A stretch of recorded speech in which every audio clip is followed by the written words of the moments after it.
Hello everyone, welcome to fresh learning academy. तो अगर आप एमबीए फ्रेशर हैं और आपके पास स्पेशलाइजेशन है एचआर में, तो आपके लिए ये गोल्डन अपॉर्चुनिटी है। यहाँ पर सैलरी की अगर बात की जाए तो सैलरी राइट कैंडिडेट के लिए कोई भी कॉन्स्ट्रेंट नहीं होगी। सैलरी को लेकर पैकेज अच्छा खासा है। यहाँ पर आप जो चीजें करेंगे और ये कौन सी कंपनी है, इसके बारे में मैं आपको डिटेल में बता देती हूँ।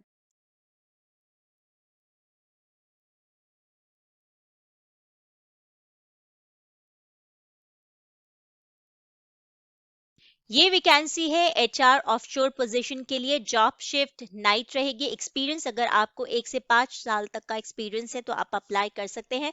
फ्रेशर्स जिनके पास एमबीए एचआर स्पेशलाइजेशन है वो भी अप्लाई कर सकते हैं।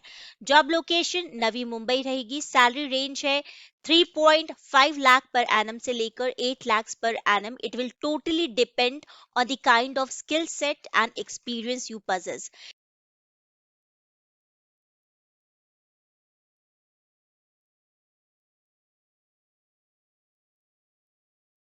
की रिस्पॉन्सिबिलिटीज की बात की जाए तो यहाँ पर you will develop short and long range strategic plans for effective recruitment and development, क्योंकि ये जो पोजीशन है ये एचआर ऑफशोर के लिए है।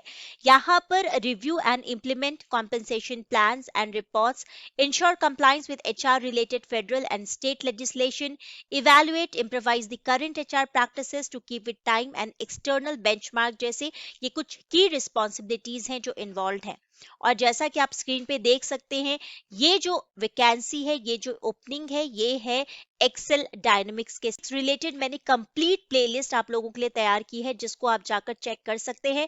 अगर आप फाइनेंशियल पोजीशन के लिए अप्लाई कर रहे हैं, फाइनेंशियल एनालिस्ट के लिए, और अगर आपको मदद चाहिए कि आप कैसे प्रिपेयर करेंगे, कैसे क्रैक करेंगे इंटरव्यू प्रोसेस को, तो वो सारी चीजें मैंने वीडियोस में अपलोड की हुई हैं।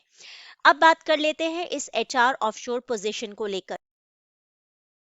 तो मैंने आपको पहले ही बता दिया, ये नाइट शिफ्ट की जॉब रहेगी। 1 to 5 years का अगर आपको एक्सपीरियंस है आप अप्लाई कर सकते हैं। आप फ्रेशर भी हैं अगर, और एमबीए एचआर स्पेशलाइजेशन अगर आपने ऑप्ट किया है तो भी आप अप्लाई कर सकते हैं।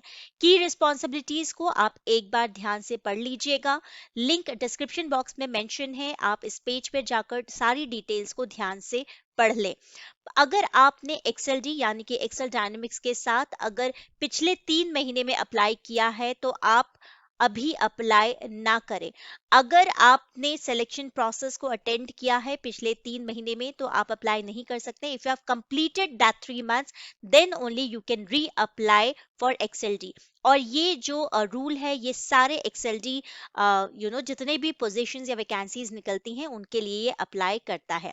यहाँ पर एक चीज और बोली है इन्होंने नोट में कि candidates with notice period of more than 60 days are requested not to apply. अगर आप शॉर्टलिस्ट हो जाते हैं और अगर आपको इमीडिएट ज्वाइनिंग मिलती है तो ऐसे कैंडिडेट्स को ही प्रेफर किया जाएगा एक्सएल डी में जिनका नोटिस पीरियड 60 days से ज्यादा का ना हो। तो ये थी बात एक्सेल डायनामिक्स में एचआर ऑफशोर पोजीशन के लिए। आप चाहें तो अभी ही अप्लाई कर सकते हैं। डिस्क्रिप्शन बॉक्स में लिंक मैंने मेंशन करके रखी है। For more details, you can drop comment in the comment box if you would like to know more about this company or position, and don't forget to check out all the videos which I posted related to XLD, Excel Dynamics. Thank you so much for watching Fresh Learning Academy. I will keep on posting more job vacancies for engineering student, graduates and for MBA as well.